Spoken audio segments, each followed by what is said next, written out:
তো আজি মিনিব্লগটো আৰম্ভ কৰিছো মই চব্জি বজাৰ কৰাৰ পৰা। তো এইফালে চাওক বহুত দিনৰ পিছত এয়া ৰঙালাও খাম বুলি ভাবিছো আৰু এয়া চাওকচোন মোৰ লগৰজনীয়ে ঘৰৰ পৰা তেতেলী টেঙা বগৰী আচাৰ লৈ আহিছে আৰু ইমান বেছি টেষ্টি কি ক'ম বাৰু। আৰু যিহেতু বহুত দিনৰ পৰা ৰুমত নাছিলো তো সেই বজাৰ পাতিও একো নাছিলে, আনকি চাউলো নাছিলে। তো এয়া প্ৰথমতে গৈ চাউল কিনি আনিলো, 5 কিলো চাউল কিনি আনিছো আৰু মানে কি ক'ম আৰু এতিয়া মানে বজাৰ পাতি কৰা একদম অভ্যাস হৈ গৈছে দেই ৰুমত থাকি থাকি। কোনটো কি বস্তুৰ দাম সকলোবিলাক জনা হৈ গ'লো আৰু এইফালে চব্জি বজাৰো আনিছিলো আৰু এইফালে মোৰ ফ্ৰিজটো দেখা পালে মানে দুখ লাগে। সঁচা কৈছো মই বহুত দুখ লাগে, কাৰণ মই ফ্ৰিজটো লৈছিলো কেক বনাম বুলি বা কেকৰ বস্তুবিলাক থম বুলি, কিন্তু গুৱাহাটীৰ মানুহেচোন মোৰ তাতে অৰ্ডাৰ নিদিয়ে। মই কি কৰিম বাৰু এতিয়া।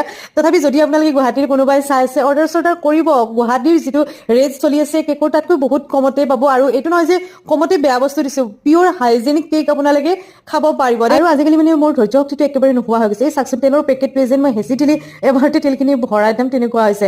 আৰু লগৰজনী এয়া মানে ৰাতি ভাত বনাবলৈকে যাই যোগাৰ কৰিছে আৰু তাই ঘৰৰ পৰা